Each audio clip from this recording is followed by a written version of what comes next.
ലാലേട്ടന്റെ ഇന്റർവ്യൂ എടുത്തിട്ടുണ്ട്, മമ്മൂക്കയുടെ ഇന്റർവ്യൂ എടുത്തിട്ടുണ്ട്, സാക്ഷാൽ എ.ആർ. റഹ്മാൻ സാറിന്റെ ഇന്റർവ്യൂ വരെ എടുത്തിട്ടുണ്ട്. എന്നിട്ടും ജാൻ ചേട്ടന്റെ ഇന്റർവ്യൂ എന്റെ പ്രൊഫൈലിൽ ഇല്ലാത്തത്. ഓ മൈ ഗോഡ്, എടാ എങ്ങനെ ആ ലെവലിലാണ് മമ്മൂക്ക, ലാലേട്ടൻ, റഹ്മാൻ, ഞാൻ. എന്തെങ്കിലും അനിയന്റെ ലൈഫ് ലെസൺസ് എടുക്കണമെന്ന് തോന്നിയിട്ടുണ്ടോ? അവന്റെ ലൈഫ് എനിക്ക് നന്നായിട്ട് അറിയാം.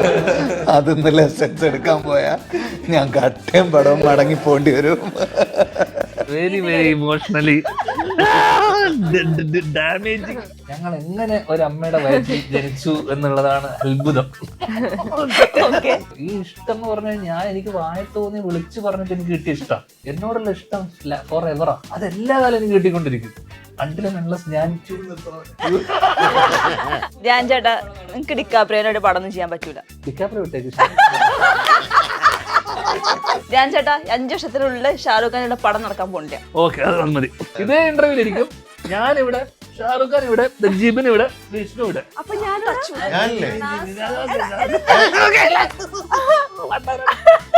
എല്ലാരും ടീം ഭീഷ്മരാണ് എനിക്കൊപ്പം ഉള്ളത്.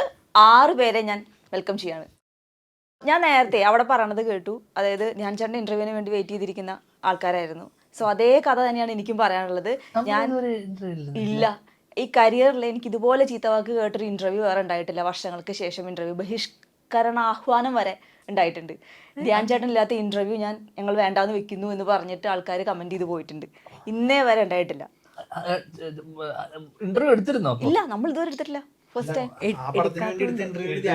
ഞാനുണ്ടായിരുന്നില്ല. ഇല്ല, കഴിഞ്ഞ ദിവസം വരെ, ഞാൻ വെറുതെ തള്ളുന്നതല്ല, കഴിഞ്ഞ ദിവസം വരെ ഞാൻ എൻ്റെ നാട്ടിൽ പോയപ്പം എൻ്റെ ബ്രദറിന്റെ ഫ്രണ്ട് എന്നോട് ഇങ്ങോട്ട് ചോദിച്ചത്, ചേച്ചി ഇത്ര ഇന്റർവ്യൂ എടുത്തിട്ട് ധ്യാൻ ചേട്ടൻ്റെ ഇന്റർവ്യൂ ഇതുവരെ കിട്ടിയില്ല, അല്ലെ കഷ്ടമാണെന്ന് എന്നോട് പറഞ്ഞത്. വെറുതെ പറയല്ല.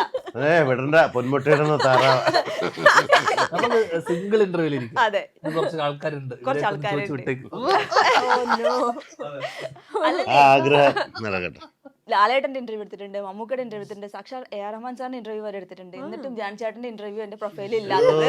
ഓ മൈ ഗോഡ്, എടാ എങ്ങനെ ആ ലെവലിലാണ് മമ്മൂക്ക, ലാലേട്ടൻ, റഹ്മാൻ, ഞാൻ.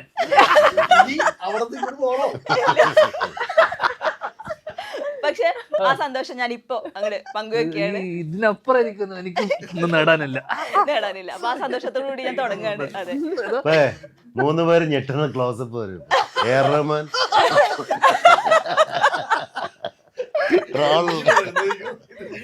ട്രോളില് 3 എന്നെ അപമാനിച്ചതല്ലോ.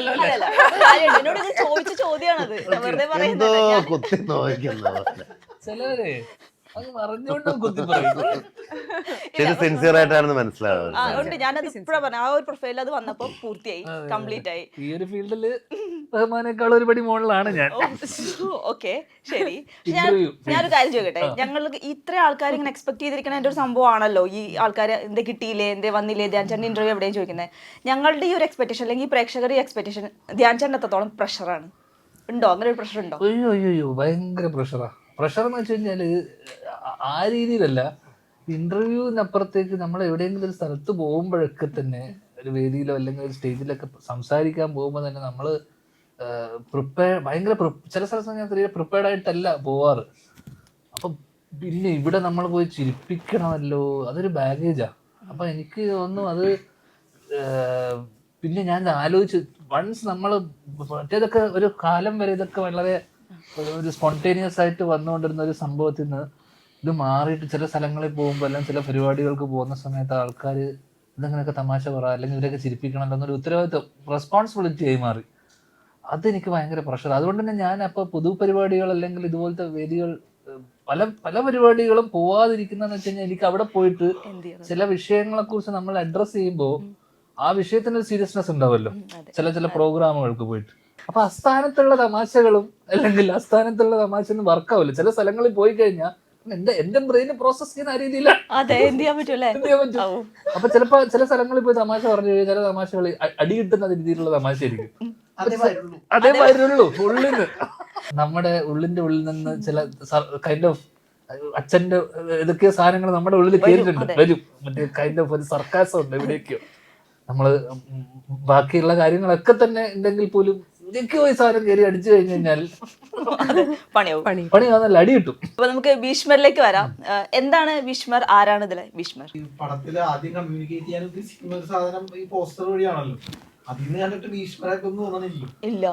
അപ്പൊ അതിലൊരു റൊമാൻറ്റിക് സോങ്ങും കാര്യങ്ങളൊക്കെ വിട്ടിട്ടുള്ളൂ.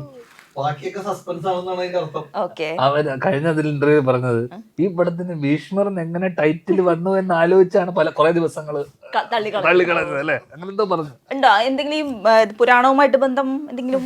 ഭീഷ്മർ പുരാണത്തിലെ ഒരു സംഭവത്തിനെ വളരെ ആധുനികവൽക്കരിച്ച് അല്ലേ? എനിക്കറിയില്ല. ആർക്കും അറിയില്ല. അങ്ങനെ ചോദിച്ചാൽ അടുത്ത വർഷത്തിലോട്ട് പോകാനായിരിക്കും നല്ലത്. എന്നാലും എന്താ ഷാജേട്ടാ, ഷാജേട്ടൻ പറയും, ഷാജന്റെ ഒരു എക്സ്പീരിയൻസ് വെച്ചിട്ട് പറയും. ഇല്ല, അങ്ങനെയല്ല. നമ്മൾ ടൈറ്റിൽ എന്ന് പറയുന്ന അതുമായിട്ട് കണക്റ്റഡ് അല്ല. നമ്മൾ അല്ലാതെ പറയുമ്പോൾ ഒരു സൗഹൃദത്തിന്റെ ഒരു കഥയുണ്ട്. അതിൽ നിന്ന് പല ലെയറുകളായിട്ട് പോകുന്ന ഒരു സബ്ജക്റ്റാണ് ഭീഷ്മർ എന്ന്. ഭീഷ്മർന്നുള്ള പേര് എന്തുകൊണ്ടെന്നുള്ള പേര് അതെനിക്ക് പറയാൻ അറിയില്ല. അത് സബ്ജക്റ്റ് അതല്ല. ഇതില് എന്താ ചോദിക്കാൻ? എന്താന്ന് വെച്ച് കഴിഞ്ഞാൽ ഈ ടൈറ്റിലും ഈ പടം നമ്മൾ ഇങ്ങനെ ചോദിക്കും, ഇങ്ങനെ ഒരു ചോദ്യം വരുമല്ലോ, അതിനാണ് ഈ പടത്തിന് ഇങ്ങനെ ഒരു പേരിട്ടത്. ഓക്കെ. അത്രയും ഞങ്ങളെ അറിയുള്ളൂ.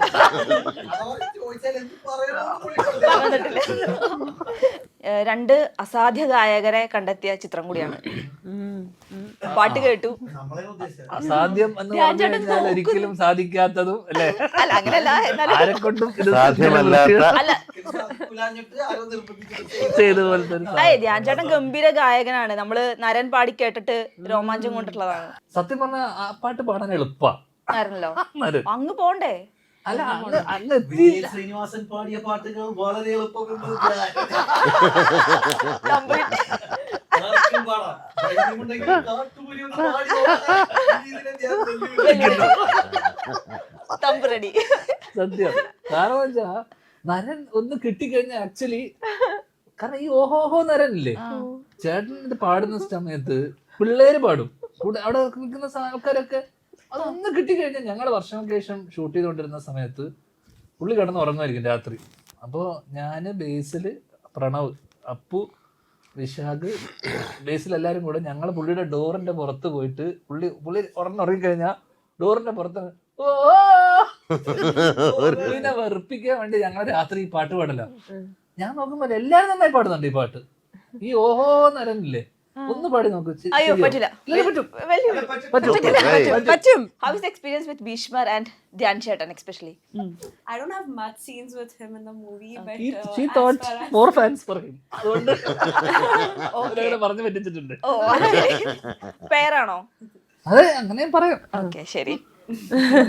but as far as I've known him and I've started speaking to him now after the shoot, it's a good experience. It's a very nice, fun, jolly experience. He keeps making people laugh and okay. it's Joker. fun.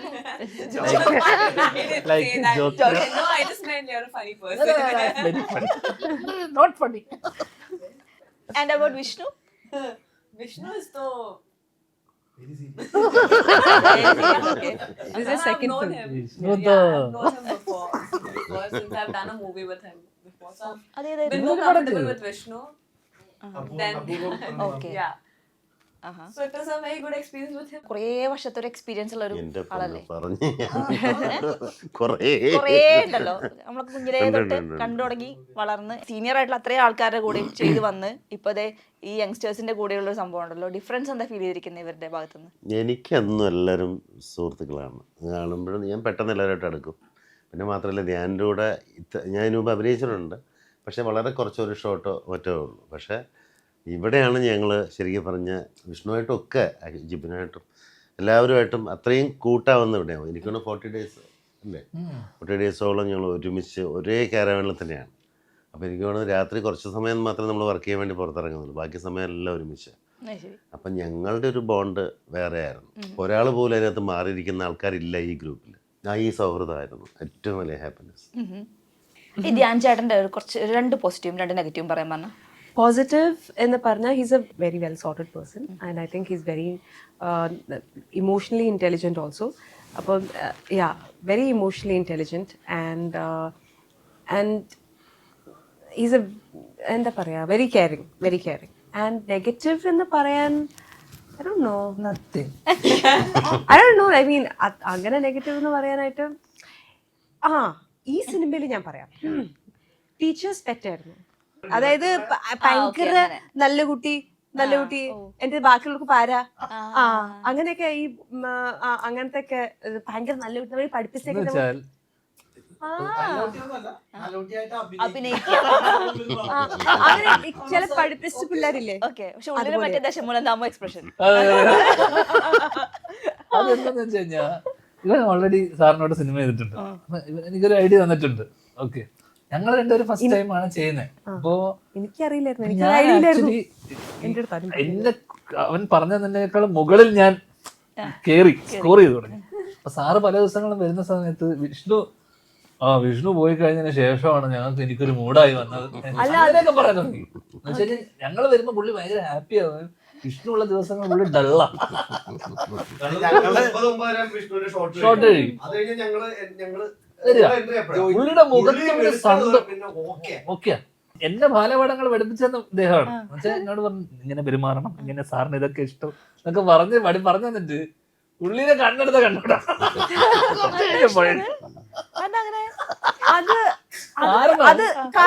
കഥയിൽ സംശയം ചോദിക്കും. ഞാൻ വിനീതേട്ടനോട് ഒരു ചോദ്യം ചോദിച്ചിട്ടുണ്ടായിരുന്നു. അതിന് വിനീതേട്ടൻ നൽകിയ മറുപടിയാണ് എനിക്ക് കൊടുക്കുക. എന്തെങ്കിലും അനിയന്റെ ലൈഫ് ലെസൺസ് എടുക്കണമെന്ന് തോന്നിയിട്ടുണ്ടോ? അവന്റെ ലൈഫ് എനിക്ക് നന്നായിട്ട് അറിയാം. അതിന്ന് ലെസൺസ് എടുക്കാൻ പോയാ ഞാൻ കട്ടയും പടവും മടങ്ങി പോണ്ടി വരും.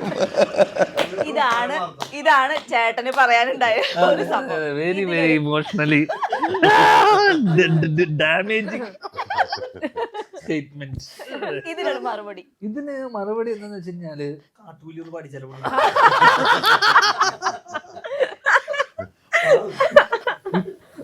എന്നുവെച്ചാല് ഇതെല്ലാം രണ്ട് ആൾക്കാരാ, രണ്ട് ധ്രുവം എന്നൊക്കെ പറയുന്ന പോലെയുള്ള രണ്ട് തരത്തിലെ ആൾക്കാരാണ്. എന്നുവെച്ചാൽ ഒരു നാണയത്തിന്റെ രണ്ട് വശങ്ങൾ പോലെയാണ് ഞാനും പുള്ളിയും. എല്ലാം കൊണ്ടും പുള്ളിയുടെ ഐഡിയോളജി, പുള്ളിയുടെ എത്തിക്സും എല്ലാം വേറിട്ട ചിന്തകളാണ്. ഞങ്ങൾ എങ്ങനെ ഒരമ്മയുടെ വയറ്റിൽ ജനിച്ചു എന്നുള്ളതാണ് അത്ഭുതം. ചില കാര്യങ്ങൾ പുള്ളി ചില കാര്യങ്ങളോട് പുള്ളിയുടെ അഭിപ്രായങ്ങളൊക്കെ ഉറച്ചതാ. നേരത്തെ പറഞ്ഞാല് വളരെ ഇമോഷണലാ പുള്ളി ചില അപ്രോച്ചൊക്കെ. നമ്മൾ ഇത് ഇങ്ങനെയല്ല, നമ്മളുടെ ലൈഫിനോടുള്ള അപ്രോച്ച് വേറെ തന്നെ. അപ്പൊ അങ്ങനെയുള്ള ആൾക്കാരോട് നമ്മൾ അവരെ ബ്രേക്ക് ചെയ്യാൻ ഭയങ്കര പാടായിരിക്കും. അപ്പൊ നമ്മൾ ആ വഴിക്ക് പോയാൽ ആ വഴി അങ്ങ് പിടിച്ചങ്ങ് പോവുക എന്നുള്ളതിനപ്പുറത്തേക്ക് നമ്മൾ എന്താ പറയണ്ടത്, നമ്മൾ കൂടുതൽ ഒന്നതിനെ കുറിച്ചും ചിന്തിച്ചിട്ട് നമ്മൾ കോംപ്ലക്സ് ആക്കാറില്ല, കോംപ്ലിക്കേറ്റ് ചെയ്യാറില്ല. അതുകൊണ്ട് തന്നെയുള്ള കുറെ പ്രശ്നങ്ങളുണ്ട്. നമ്മൾ അത്രയും പാഷനേറ്റ് അല്ല, പല കാര്യങ്ങളോടുള്ള നമ്മളെ അപ്രോച്ച് ഒക്കെ ഇവര് ഭയങ്കര കുറച്ചുകൂടെ ഹാർഡ് കോർ ആയിട്ടുള്ള ആൾക്കാരാണ്. നമ്മൾ അങ്ങനെയല്ല. ഹാർഡ് കോർ ആവുക എല്ലാ കാര്യത്തിലും അവര് എടുക്കുന്ന പല കാര്യങ്ങളോടുള്ള എല്ലാത്തിനോടും, റിലേഷൻഷിപ്പിലായിക്കോട്ടെ കരിയറിലായിക്കോട്ടെ, നമ്മൾ എല്ലാത്തിനെയും വളരെ ലളിതമായും വളരെ സരസമായും അല്ലെങ്കിൽ അങ്ങനെ അപ്രോച്ച് ചെയ്യുന്ന ഡിഫറൻസ് ഉണ്ടല്ലോ. അതുകൊണ്ട് തന്നെ എൻ്റെ ഒരു അപ്രോച്ച് അല്ല ലൈഫിനോടുള്ള ഇതല്ല പുള്ളിക്ക് മൊത്തത്തിൽ. അപ്പോ അത് തന്നെയാണ്. അപ്പം എന്റെ ഇത് ഫോളോ ചെയ്ത് കഴിഞ്ഞാൽ പുള്ളി ചിലപ്പോ നശിച്ചു. അപ്പൊ അത് പുള്ളി പറഞ്ഞ വളരെ ശരിയാണ്. പുള്ളി വളരെ ചിട്ടയായിട്ട് ജീവിതം കൊണ്ടുപോവുകയും നമ്മൾ ആ വഴി നമ്മുടെ ഫ്ലോയിൽ അങ്ങ് പോകുക എന്ന വ്യത്യാസം ഉണ്ടല്ലോ. പക്ഷെ എങ്കിലും അതിപ്പോ ഞാൻ ചേട്ടനോട് അനിയന്റെ ലൈഫ് എന്നാ ചോദിച്ചിട്ടുണ്ടായിരുന്നു. പക്ഷെ എന്ത് തന്നെയായാലും ശരി, മൂത്തവരെന്ന് പഠിക്കാനുണ്ടാവില്ലേ? ഞങ്ങൾ മൂത്ത കുട്ടികൾ എപ്പോഴും അങ്ങനെയാണല്ലോ. അങ്ങനെ ഇന്നേ വരെ പുള്ളിയുടെ ഒരു കാര്യം ഫോളോ ചെയ്തിട്ടോ അല്ലെങ്കിൽ ഇത് ചെയ്തിട്ടോ ഒന്നും തന്നെയില്ല ഇന്നേ വരെ. കാരണം ഞാൻ ചെയ്യുന്നതും ആലോചിക്കുന്നതും നമ്മൾ ഒരാളെ വേദനിപ്പിക്കാത്തതും വിഷമിപ്പിക്കാത്തതുമായിട്ടുള്ള എന്തെങ്കിലും ഒരു കാര്യം ചെയ്യാത്തടത്തോളം നമ്മൾ ചെയ്യുന്നതൊക്കെ ശരിയാന്ന് വിശ്വസിക്കുന്ന ആള്. അൺടിൽ അൺലെസ് നമ്മൾ വേറൊരാളുടെ ഇതിൽ കയറി നമ്മൾ എന്തെങ്കിലും രീതിയിൽ വേദനിപ്പിക്കുന്ന ഒരു കാര്യം ചെയ്യാത്തടത്തോളം നമ്മൾ ചെയ്യുന്നതൊക്കെ ശരിയാ. ബാക്കിയെല്ലാം ഓക്കെയാ. ബാക്കിയെല്ലാം നമ്മുടെ ലൈഫിലല്ലേ നമ്മൾ വരുത്തുന്ന ഇത്. നമ്മുടെ ലൈഫ് കൊള്ളാവുന്നു, ഞാൻ പഠിക്കുന്നില്ല, ഞാൻ പഠിച്ചില്ല, ഞാൻ ജീവിക്കുന്നു, ഞാൻ ഇത് ചെയ്യുന്നു, എനിക്ക് വരുന്ന ദോഷങ്ങൾ മാത്രമേ ഉള്ളൂ. നമ്മൾ വേറെ ആർക്കും ദോഷം വരണമെന്ന് ആഗ്രഹിക്കുന്നില്ല. നമ്മൾ ആർക്കും ദോഷം വരുന്ന പ്രവൃത്തി നമ്മൾ ചെയ്യാത്തടത്തോളം ഞാൻ ചെയ്യുന്നതൊക്കെ ശരിയാ എനിക്ക്. പക്ഷെ അതിന് ഡിഫെൻഡ് ചെയ്തിട്ട് കൂട്ടുകാരൻ വന്നിട്ടുണ്ടായിരുന്നു. കേരളത്തിലെ സിനിമ ചരിത്രത്തിൽ ഭാഗമായ ഒരാൾ ഒരു പബ്ലിക് ഇവൻറ്റിൽ നിങ്ങളൊക്കെ എന്നെ സ്നേഹിച്ചത് എൻ്റെ സിനിമ കണ്ടിട്ടല്ല, എനിക്കറിയാം, എൻ്റെ ഇൻ്റർവ്യൂ മാത്രമാണ്, അതുകൊണ്ട് നാളെ നല്ല സിനിമ ചെയ്യണമെന്ന് നിങ്ങൾ ആഗ്രഹിക്കരുത്, വാശി പിടിക്കരുത്. നാളെ നല്ല ഇൻ്റർവ്യൂകളായിട്ട് ഞാൻ നിങ്ങളുടെ മുന്നിൽ വരാൻ ശ്രമിക്കാം. അതിന് നിങ്ങൾ എന്നെ പ്രോത്സാഹിപ്പിക്കണം. അതാണ് എനിക്ക് നിങ്ങളോട് കമ്മിറ്റ്. നിങ്ങൾ ഇന്ന് കാണുന്ന ഈ സ്നേഹം എനിക്ക് കിട്ടിയത് ഇൻ്റർവ്യൂയിലൂടെയാണ്. ഇത് പറഞ്ഞ് സ്നേഹം നേടിയ ഒരാൾക്ക് ഈ നല്ലൊരു സിനിമ കൊടുക്കണം വല്ല നിർബന്ധമുണ്ട്? അവൻ്റെ നാവ് മാത്രം പോരെ. പിന്നെ കഥകൾ അതെന്നും അവൻ്റെ ചുറ്റും സംഭവിച്ചുകൊണ്ടിരിക്കും. 2 കൗണ്ടർ അടിക്കലല്ല ധ്യാൻ. അയാൾ അങ്ങനെ ജീവിക്കുന്ന ആളാണ്. മുകളിൽ ആകാശം താഴെ ഭൂമി. പക്ഷെ അത് വെരി റെയറാണ് അങ്ങനത്തെ ജന്മങ്ങൾ ആക്ച്വലി. ജന്മങ്ങളോ അതും കൂടെ അല്ല, അത് നമ്മള് എല്ലാം നഷ്ടപ്പെട്ടിട്ടാണ്, എല്ലാം ഒന്നും ഇല്ലായ്മയെന്നാണല്ലോ സിനിമയിലേക്ക് തന്നെ വരുന്നത്. അപ്പൊ സിനിമയിൽ വന്നതിന് ശേഷമാണ്, കാരണം ഞാൻ എൻ്റെ ലൈഫ് എല്ലാവർക്കും അറിയാവുന്നതാണ്. ഒരു 19 വയസ്സ് തൊട്ട് അച്ഛനുമായിട്ടുള്ള ഒരു പ്രത്യേക ഒരു റിലേഷൻഷിപ്പ് ആയിരുന്നു അച്ഛനുമായിട്ട്. ഒരു ഭയങ്കര ഒരു ലവ് ഹേറ്റ് റിലേഷൻഷിപ്പ് ആയിരുന്നു. വീട്ടിൽ നിന്ന് പുറത്താക്കപ്പെടുന്നു, ചെറിയ പ്രായത്തിൽ തന്നെ വീട്ടിൽ നിന്ന് ഇറക്കി വിടുന്നു, പട്ടിണി പരിവട്ടം, അവിടുന്ന് ഏട്ടൻ തിരിച്ചു കൊണ്ടുവരുന്നു. അപ്പൊ ഭയങ്കര സിനിമാറ്റിക് ആണ് ലൈഫ് തന്നെ. അവിടുന്ന് സിനിമയോടൊന്നും ഒരു സ്നേഹം ഇപ്പോഴും എനിക്ക് അങ്ങനെ സിനിമയോട് ഭയങ്കര, ഞാൻ സിനിമയൊന്നും അങ്ങനെ സ്നേഹിച്ചിട്ടൊന്നുമില്ല. എനിക്ക് ചുറ്റുമുള്ള ആൾക്കാരെ, മനുഷ്യന്മാരെ, എന്നെ സ്നേഹിച്ച ആൾക്കാരെ മാത്രമേ ഞാൻ സ്നേഹിച്ചിട്ടുള്ളൂ. അപ്പോൾ എനിക്ക് സിനിമയോടൊരു സ്നേഹം തോന്നിയാൽ സിനിമ നമുക്കെന്താ തിരിച്ചു വരുമെന്ന് ഞാൻ വിശ്വസിക്കുന്നില്ല. സിനിമ ഒന്നും തിരിച്ചു വരാനൊന്നും പോകുന്നില്ല. അപ്പോൾ എന്നെ സംബന്ധിച്ചിടത്തോളം മേലെ ആകാശവും താഴെ ഭൂമിയും തന്നെയാണ് അന്നും ഇന്നും. അതുകൊണ്ട് തന്നെ എന്തെന്ന് വെച്ചാൽ എന്തും ചെയ്യാം. ആരും നമ്മളിപ്പോ മറ്റുള്ളവൻ എന്ത് ചിന്തിക്കുന്നു എന്ന് ആലോചിച്ച് നമ്മൾ എന്ന് ജീവിച്ചു തുടങ്ങുന്നു, അവിടെ നമ്മൾ തീർന്നു, അവിടെ അവസാനിച്ചു നമ്മുടെ ജീവിതം എന്ന് വിശ്വസിക്കുന്ന ആളാണ്. അങ്ങനെ ജീവിക്കുന്ന ആൾക്കാരാണ് ലൈഫിൽ ചുറ്റും ഞാൻ കാണുന്ന ഒരു 80% ആൾക്കാർ, അല്ലെങ്കിൽ 90% ആൾക്കാർ. അവരെന്ത് ചിന്തിക്കും, അല്ലെങ്കിൽ ഇവരെന്ത് ചിന്തിക്കും, നമ്മൾ മനുഷ്യന്മാരെ ജഡ്ജ് ചെയ്യും, നമ്മളും ജഡ്ജ് ചെയ്യും, നമ്മൾ ജഡ്ജ് ചെയ്യപ്പെടുന്നതിനെ നമ്മളും ചിന്തിക്കും, അവൻ എന്ത് വിചാരിക്കും, ഇതൊക്കെ ചിന്തിക്കും. ഇത്തരം ചിന്തകളൊന്നും വേണ്ട. ഇതൊക്കെ സത്യം പറഞ്ഞാൽ ഭയങ്കര ആങ്സൈറ്റിയും ഓവർ തിങ്കിങ് ഒക്കെ നമ്മളെ ഹെൽപ്പ് ചെയ്യില്ല. അപ്പൊ ഇതൊക്കെ ഞാൻ ആയ പ്രായത്തിൽ വേണ്ടെന്ന് വെച്ചാൽ ഞാൻ പറഞ്ഞ എൻ്റെ കോളേജ് അല്ലെങ്കിൽ ആ കാലത്ത്, കാരണം അല്ലെങ്കിൽ ഈ പ്രായത്തിലൊന്നും നമുക്ക് വീട് വിട്ടൊന്നും ഇറങ്ങാൻ പറ്റില്ല.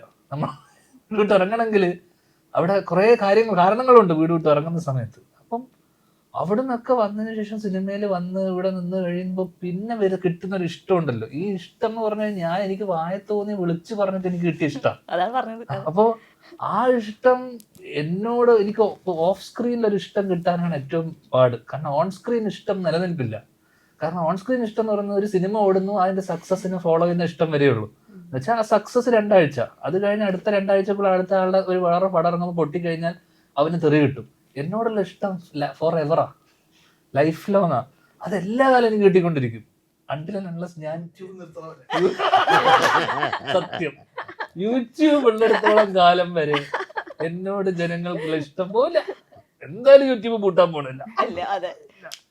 അതുകൊണ്ട് എനിക്ക് എല്ലാ കാലവും ഫോർ എവർ ഇഷ്ടം ഉണ്ടാവും, സ്നേഹം ഉണ്ടാവും ജനങ്ങൾക്കിടയിൽ. ആ ഇഷ്ടം കിട്ടിക്കഴിഞ്ഞാലുണ്ട്, ആ ഇഷ്ടം ഞാൻ അതിനുള്ള മറുപടി, ആ ഇഷ്ടം കിട്ടിക്കഴിഞ്ഞാലുണ്ടല്ലോ പിന്നെ നമുക്ക് വേറെ എന്താ വേണ്ട. പിന്നെ നമ്മൾ മറ്റേ ബബബയിലെ ലാൽ സാറ് മറ്റേ ഈ രാജ്യം വിട്ടിട്ട് അടുത്ത് ഇനി ഞങ്ങൾ തമിഴിലേക്കും തെലുങ്കിലേക്കും ബോളിവുഡിലേക്കും ഈ ഇഷ്ടം കിട്ടാൻ വേണ്ടി ഞാൻ ചേക്കേറും. അത്രേ ഉള്ളൂ. സിമ്പിൾ. എങ്കിലേ ഉറങ്ങിയോ മഹാത്മാജനങ്ങളാണ് കേട്ട് നോട്ട് ചെയ്ത് വെക്കേണ്ട സാധനങ്ങളാണ്. ഞാൻ കൊറേ കേട്ടു. അല്ല എങ്കിലും ഇപ്പൊ ധ്യാൻ ചേട്ടൻ പറഞ്ഞ സംഭവം ഉണ്ടല്ലോ. ഇപ്പൊ ധ്യാൻ ചേട്ടനാണെങ്കിൽ സിനിമകൾ അങ്ങനെ നോക്കുന്നില്ല എന്നൊക്കെ പറയുന്നുണ്ടായിരുന്നു. പക്ഷെ എങ്കിലും സിനിമകൾ അങ്ങനെ നോക്കാതെ തിരഞ്ഞെടുക്കുന്നത് നമുക്ക് നമ്മുടെ പിന്നീടുള്ള ഒരു ഇമേജിന് അത് ബാധിക്കും. അങ്ങനെ എപ്പോഴും ഫീൽ ചെയ്യുന്നുണ്ടോ? ധ്യാനിന് വേണ്ടിയിട്ടാണ് അല്ല ധ്യാൻ ചേട്ടൻ അഭിപ്രായം പറഞ്ഞു. അതിലുള്ള കൃത്യമായിട്ടുള്ള ഒരു കാര്യം ഞാൻ പറഞ്ഞുതരാം. ഈ സിനിമയിൽ ഒരു സിനിമ ഇന്നിപ്പോ ഒരാൾക്ക് സിനിമ ഉണ്ടെങ്കിൽ നാളെ സിനിമ ഉണ്ടാവണം ഒരു നിർബന്ധമില്ല. ഇതൊരു സീസൺ ആയിരിക്കും. ചിലപ്പോൾ അയാൾ ആ സീസണിൽ ഹിറ്റായി കഴിഞ്ഞ് കഴിഞ്ഞാൽ അങ്ങനെ എത്രയോ ആൾക്കാർ വന്നു പോകുന്നു. ഇപ്പൊ ഷാജോൺ 30 വർഷം നിന്നു. 30 വർഷം നിന്ന് എത്ര നടന്മാരെ നമുക്കറിയാം, എത്ര പേരുണ്ട് കൂടെ വന്ന എത്ര ആൾക്കാർ ഇന്ന് ഇൻഡസ്ട്രിയിലുണ്ട്, ഇന്ന് സിനിമ ചെയ്യുന്ന ആൾക്കാരുണ്ട്. ഇതിനകത്ത് നമുക്ക് പറയുമ്പോൾ സിനിമയുടെ എണ്ണത്തിൽ പറയുമ്പോൾ എൻ്റെ കൂടെ ഒരുപാട് നാൾ സഞ്ചരിച്ച് ഒരുപാട് ഞങ്ങൾ ഒരുമിച്ച് താമസിച്ച് അങ്ങനെ പോയ ആളാണ് വിക്രം. ഒരു സിനിമ, അദ്ദേഹത്തിൻ്റെ സിനിമ ആർക്കും വേണ്ടാതെ സേതു എന്ന് പറയുന്ന സിനിമ എത്രയോ നാൾ പെട്ടിക്കിടക്കുന്ന സമയത്ത് എന്നോട് പറഞ്ഞ് പാലക്കാട് ഡിസ്ട്രിബ്യൂട്ടേഴ്സിനോട് ഞാൻ സംസാരിച്ച് ആർക്കും വേണ്ട, അങ്ങനെ ആരൊക്കെയോ സംസാരിച്ച് എങ്ങനെയോ വന്ന് ഒരാളത് എടുക്കാൻ തയ്യാറാവുകയും ആ സിനിമ ഓണാവുകയും ചെയ്യുന്നിടത്തുനിന്നാണ് അയാൾ ഈ പറയുന്ന ഗ്രൂപ്പുകളിലുള്ള ചെറിയ ചെറിയ വേഷങ്ങൾ. അതിൽ എനിക്കൊരു ലാസ്റ്റ് ചെയ്ത മലയാളത്തിൽ മയൂര നടത്തുന്നുണ്ട് സിനിമ. ഒരു സാധാരണ സിനിമകൾ അല്ല, ഈ തട്ടിക്കൂട്ട് സിനിമകൾ, മറ്റുള്ള രീതികൾ കുറേ സിനിമകളുണ്ട്. അതിലൊക്കെ പുള്ളി ഭാഗമായിട്ടുണ്ട്. ഒരു ദിവസം സേതു എന്ന് പറഞ്ഞ സിനിമയിൽ നിന്നങ്ങ് മാറുകയാണ്. അപ്പോൾ കുറേ സിനിമകൾ സക്സസ് ആയോ പരാജയപ്പെട്ടോ എന്നുള്ളതല്ല വിഷയം. അപ്പോൾ അപ്പോൾ സലീം കുമാർ ഞങ്ങൾ കുറേ സിനിമകൾ ചെയ്തിട്ടുണ്ട്. മേരാനൻ ജോക്കർ, അത് ഇത് ചേനപ്പറമ്പിൽ ആനക്കര, അങ്ങനെ അതുകൊണ്ട് കുറേ സിനിമകൾ. ഈ സിനിമകളെല്ലാം 4 പേരെ കൂടുമ്പോൾ ചെറിയൊരു ബഡ്ജറ്റിലൊരു സിനിമയൊക്കെ തുടങ്ങുന്നു. ഇതിനകത്തു നിന്നും സലീം കുമാർ എന്ന് പറയുന്ന നടൻ പെട്ടെന്നൊരു ദിവസം വലിയ താരനിരയുള്ള സിനിമകളിലേക്ക് അങ്ങ് മാറുകയാണ്. ഓരോരുത്തരെയും പറഞ്ഞ് ഞാൻ അഭിനയിച്ച നായകനായ സിനിമകളിൽ ജൂനിയർ ആർട്ടിസ്റ്റായിട്ട് ഈവൻ ജയസൂര്യയും ജോജുവും ഒക്കെ അഭിനയിച്ചിട്ടുണ്ട്. പക്ഷെ അന്ന് അവരുടെ കരിയർ എന്താണ് എന്ന് വെച്ചാൽ അവർ ടൈപ്പാക്കി മാറ്റപ്പെടുകയോ അവരുടെ സിനിമകൾ അന്ന് പരാജയപ്പെടുകയോ അല്ലെങ്കിൽ ഇതൊന്നും അതൊന്നും അതിന് ബാധകമല്ല. നമുക്കൊരു തലവര ഉണ്ടാവും. അത് ഏത് സിനിമകൾ ചെയ്തു പോകുമ്പോഴും ഒരു ദിവസം പെട്ടെന്ന് സംഭവിക്കണമെങ്കിൽ സംഭവിച്ചിരിക്കും ഉറപ്പായിട്ടും. ഇല്ല നമ്മൾ മാറിയതുകൊണ്ട് ഒന്നും സംഭവിക്കുന്നില്ല. അത് മതി. ഇപ്പൊ ഈ പറഞ്ഞ വിക്രമൻ ഇപ്പൊ ഷാജോണിന്റെ അത്ര പടമില്ല, അതുകൂടെ ശ്രദ്ധിക്കണം. ഒരു വർഷം ഞാൻ പക്ഷേ വിക്രമൻ 2 കൊല്ലം ഒരു പടമൊക്കെ ചെയ്യുന്നുണ്ട്. രജപുത്രൻ എന്നുള്ള സിനിമ നടക്കുമ്പോൾ വിക്രത്തിന്റെ അന്നത്തെ ശമ്പളം 50,000 രൂപയും എനിക്ക് 25,000 രൂപയായിരുന്നു. എനിക്കിപ്പോഴും അതൊക്കെ തന്നെ.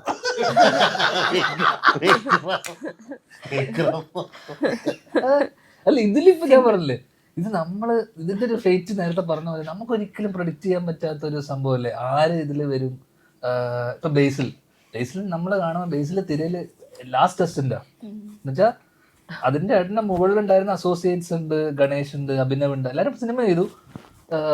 ബേസിലാണ് ഏറ്റവും ലാസ്റ്റ് ടെസ്റ്റ്. പക്ഷെ ബേസിലാണ് ആ കൂട്ടത്തിൽ ഏറ്റവും ഫസ്റ്റ് സിനിമ ചെയ്യുന്നത്. ബേസിലാണ് പ്രേത്തേട്ടനുണ്ട് വടക്കൻ സെൽഫി ചെയ്ത്, അതിനേക്കാളൊക്കെ മുന്നേ ബേസിൽ സിനിമ ചെയ്തു, കുഞ്ഞിരാമായണം ചെയ്തു.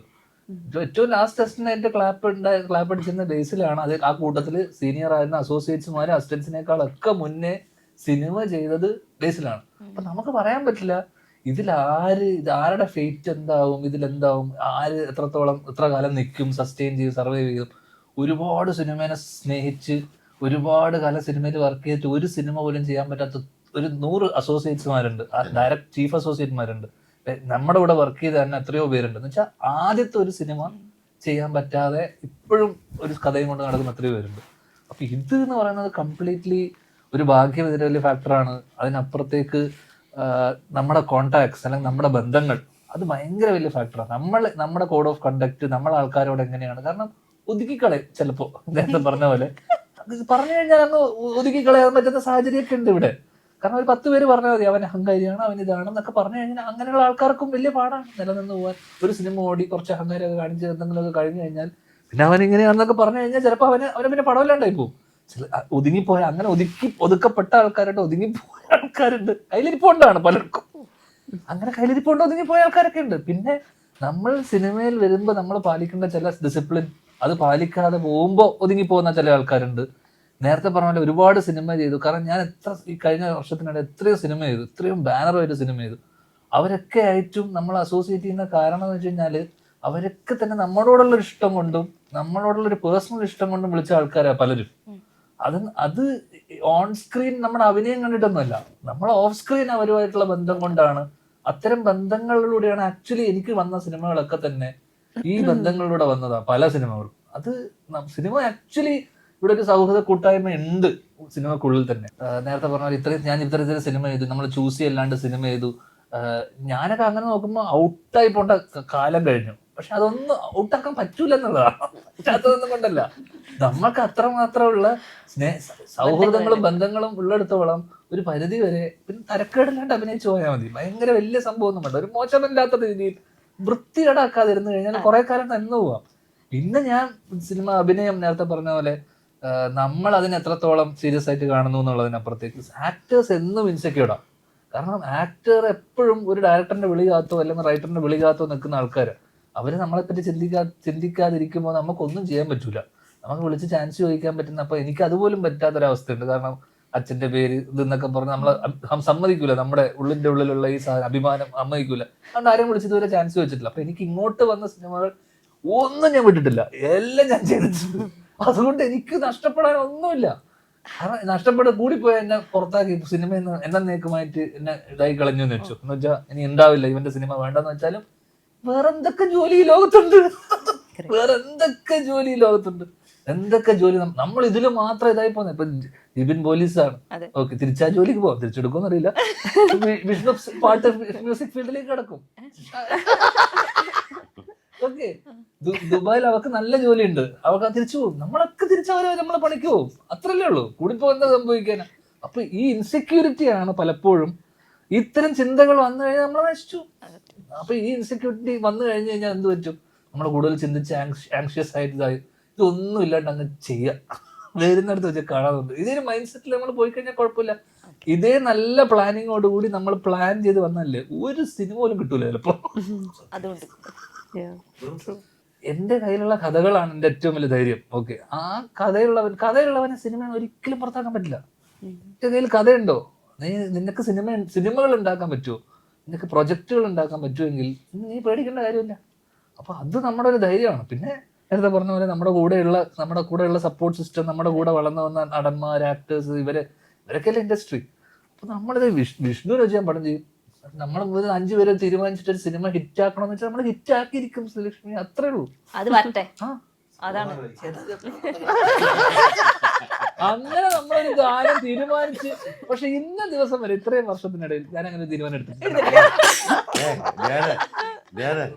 ഒന്ന് 6:30 കോള് വരും ജീവന്റെ. അങ്ങനെ തീരുമാനം എടുത്താൽ ശ്രീലക്ഷ്മി അഭിനയിക്കണോ? ശ്രീലക്ഷ്മി നല്ല അതെ അതെ അതിനെ നമ്മൾ ഈ ചാനൽ വാങ്ങും മാതൃഭൂമി.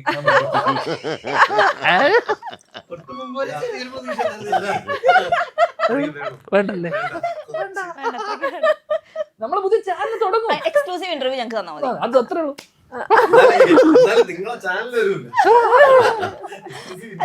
ഇതെല്ലാം അറിയാമോ, ഇതൊക്കെ ഒരു പരിധിവരെ മാനിഫെസ്റ്റേഷൻ, നമ്മുടെ ഒരു വിൽ പവറുമാണ്.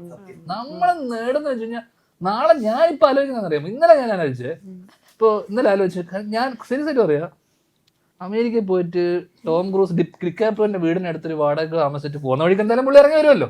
ഇറങ്ങി വരുന്ന സമയത്ത് നടന്നു വരുമ്പോ ലിയോ ഒന്ന് കണ്ടിട്ട് പോകുന്ന വഴിക്ക് കണ്ടിട്ടേ നമ്മളിങ്ങനെ ഒരു നാട്ടിൽ നിന്ന് കേരളത്തിൽ നിന്ന് വന്ന എന്തെങ്കിലും ഒരു ചെറിയ കഥ പറയാം, ഓക്കെ കം ടുമോറോ അങ്ങനെ പറഞ്ഞു കഴിഞ്ഞാൽ ഞാൻ എന്ത് സംഭവിക്കില്ല എന്ന് പറയാൻ പറ്റും, സുരേഷ്മിക്ക് പറയാൻ പറ്റില്ല. സംഭവിക്കാം. ഇറങ്ങുമല്ലോ. അല്ല ചിലപ്പോ നടക്കും. കേരളത്തിൽ ഇതുവരെ ആരും പോയി കഥ പറഞ്ഞില്ല. ആരും പോയി കഥ പറഞ്ഞില്ല. കാരണം ഇവിടെ വലിയ ഇംഗ്ലീഷ് അറിയാവുന്ന ആരുമില്ല. ഒന്ന് രാജുവേട്ടൻ മാത്രമേ ഉള്ളൂ അവിടെ പോയി കഥ പറഞ്ഞ് ഇതാക്കാനുള്ള. ഞാൻ ചിലപ്പോ നടന്നാലും പറ്റായില്ലല്ലോ. ഇംഗ്ലീഷ് ഫ്ലുവന്റ് അല്ലാത്ത കാരണം പുള്ളിക്ക് ഇഷ്ടപ്പെടും. ഞാൻ കണ്ണൂരിലൊരു പടം ഷൂട്ട് ചെയ്തോണ്ടിരിക്കുക. അപ്പോ ജോമോൻ എന്നെ വിളിച്ചു, ജോമോൻ ടി ജോൺ. ഞങ്ങൾ ഇടക്ക് സംസാരിക്കുന്ന കഥ ചർച്ചയിലും പരിപാടി, നമ്മുടെ ലവ് ആക്ഷനൊക്കെ പുള്ളിയെ ഷൂട്ട് ചെയ്ത്. പുള്ളി ഹിന്ദിയിലും, ജോമോൻ ടി ജോൺ DOP അറിയാം. അപ്പൊ പുള്ളി സ്ഥിരമായിട്ട് ഞങ്ങളെ കഥ ചർച്ചകളൊക്കെ ഇരിക്കുന്ന ഒരു ദിവസം എന്നെ വിളിച്ചിട്ട് പറഞ്ഞു, അപ്പൊ പുള്ളി ചേർത്തല വീട്ടിലാ. അപ്പൊ എന്നെ വിളിച്ചിട്ട് എടാ എന്താ പരിപാടി? ഞാൻ പറഞ്ഞ കണ്ണൂര് ഒരു ഷൂട്ടിലാ എന്ന് പറഞ്ഞു. ആ ഷാറൂഖ് ഖാനെ പറ്റി എന്തെങ്കിലും ഉണ്ടോടാ എന്ന് ചോദിച്ചു. ഏത് ഷാറൂഖ് ഖാൻ? ഷാറൂഖ് ഖാൻ. അപ്പൊ ഞാൻ പറഞ്ഞു നിങ്ങളെവിടെയാ? ഞാൻ ചേർത്തല വീട്ടിലുണ്ടാ. നിങ്ങളുടെ ഞാൻ കണ്ണൂർ ഒരു ആലക്കോട് സ്ഥലത്ത്. ചേർത്തലയും ആലക്കോട് നിൽക്കുന്ന ഞാനും പുള്ളിയും 1.5 മണിക്കൂറോളം, വിശ്വസിക്കില്ല, ഷാറൂഖ് ഖാന് വേണ്ടി കഥ ആലോചിച്ചോണ്ടിരിക്കുക. എന്നിട്ട് ഞങ്ങളല്ലേ ആ കഥ ലോക്ക് ചെയ്തു. പറഞ്ഞ പുള്ളി എന്നോട് പറഞ്ഞാ ഇത് പിടിക്കാട്ടോ, ഞാൻ ഷാറൂഖിനോടൊന്ന് കാണുന്നത്. ബാക്കിയില്ല, ബാക്കി ഷാറൂഖ് ഖാനുമില്ല, ആരുമില്ല. ഞങ്ങൾ 1.5 മണിക്കൂറിനകത്ത് ഷാറൂഖ് ഖാന് വേണ്ടി കഥ ആലോചിച്ചു. ഇപ്പൊ ഇനിയിപ്പൊ ലക്ഷ്മി പറ ഇത് നടക്കാം. കാരണം അറിയാമോ, പുള്ളി അവിടെ ധർമ്മക്ക് വേണ്ടിയിട്ട് റോക്കി പടം ചെയ്തോണ്ടിരുന്ന ഗോൽമാല ചെയ്തു, സൂര്യവംശി ചെയ്തു, ഇതൊക്കെ ചെയ്ത് പുള്ളി റോക്കി ഓർ റാണി പുള്ളി ചെയ്യേണ്ട പടം പുള്ളി ചെയ്യാതെ വിട്ടു. കരൺ ജോഹറുമായിട്ട് ഇപ്പൊ പറഞ്ഞു വരുമ്പോ, ഇപ്പൊ എന്റെ ഫ്രണ്ടാണ് അച്ഛൻ, എന്റെ ഫ്രണ്ട് അച്ഛൻ്റെ കൂടെ പഠിച്ചാണ് രജനീകാന്തിന്റെ ഫ്രണ്ട് അല്ലേ ഷാറൂഖ് ഖാൻ? അപ്പൊ അച്ഛന്റെ ഫ്രണ്ടിന്റെ ഫ്രണ്ട് അല്ലേ അല്ലേ? ഷാറൂഖ് ഖാനെ മറ്റേ ലിയോൺ ഡിക്കാപ്രിയോനെ പരിചയമുണ്ടാവുമല്ലോ. ഇത് വീഡിയോ ഇറങ്ങുന്നുണ്ട്, ഇങ്ങനെ കണക്ട് ചെയ്തിട്ട് വീഡിയോ, ഇൻസ്റ്റാഗ്രാമിൽ വീഡിയോസ് കാണാറുണ്ട്. പറ്റും. അതുകൊണ്ട് ഇത് പറ്റില്ല എന്ന് ഒരിക്കലും ശ്രീലക്ഷ്മി. പക്ഷെ എന്ത് വേണമെന്ന് അറിയാമോ, എന്നെ ചലഞ്ച് ചെയ്യണം ശ്രീലക്ഷ്മി. ഇപ്പൊ ഇത് പറയണം, ശ്രീലക്ഷ്മി നടക്കൂല എന്ന് പറ, ഞാൻ 5 കൊല്ലത്തിനോട് നടത്തി കാണിച്ചു തരാം. ഞാൻ പറയില്ല, വേറെ ആരോടും പറയാം. ഇല്ല ശ്രീലക്ഷ്മി നടക്കൂല എന്ന് പറ. ചലഞ്ച് എന്ന് പറഞ്ഞാൽ ഞാൻ ശ്രീലക്ഷ്മി ഇത് നടക്കൂല, ഡിക്കാപ്രിയോനോട് പടമൊന്നും ചെയ്യാൻ പറ്റൂല. ഡിക്കാപ്രിയോ വിട്ടേക്ക്.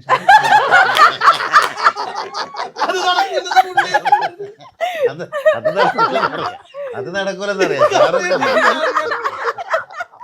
അവള് നേരെ കയറി അവിടെ വിളിച്ചു. പക്ഷെ ആ പാല് വാങ്ങാൻ പോകുന്ന പാൽക്കാരൻ പയ്യൻ അതാ. അപ്പൊ ഡിക്കപ്രിയ വേണ്ട. ഷാറുഖ് ഖാൻ പറ, ഭാഷ പറയുമ്പോ ഒരു മര്യാദ ഇല്ലേ? ഓക്കെ, ഞാൻ ചലഞ്ച് ചെയ്യണം. ധ്യാൻ ചേട്ടാ 5 വർഷത്തിനുള്ളിൽ ഷാരൂഖ് ഖാനുള്ള പടം നടക്കാൻ പോണില്ല. ഓക്കെ, അത് മതി. ഇത് കേട്ടാ മതി. ഇത് കേട്ടാ മതി. നമ്മള് ഇതേ ഇന്റർവ്യൂല് ഇരിക്കും. ഞാനിവിടെ, ഷാറുഖ് ഖാൻ ഇവിടെ, ജിബിൻ ഇവിടെ, വിഷ്ണു ഇവിടെ. അപ്പൊ ഞാൻ ഞാനില്ലേ? എല്ലാരും ഉണ്ട്. Okay, touch. അതെ, within 5 years ഞാൻ ഷാരൂഖ് ഖാന്റെ ഇന്റർവ്യൂ എടുക്കും. ധ്യാൻ ചേട്ടന്റെ ഡിറക്ഷൻ. വളരെ വസ്തു ഷാറുഖ് ഖാൻ ഉണ്ടാവും. അതെ, ഞാൻ ഉണ്ട് കേട്ടോ. ഇതെന്താണ്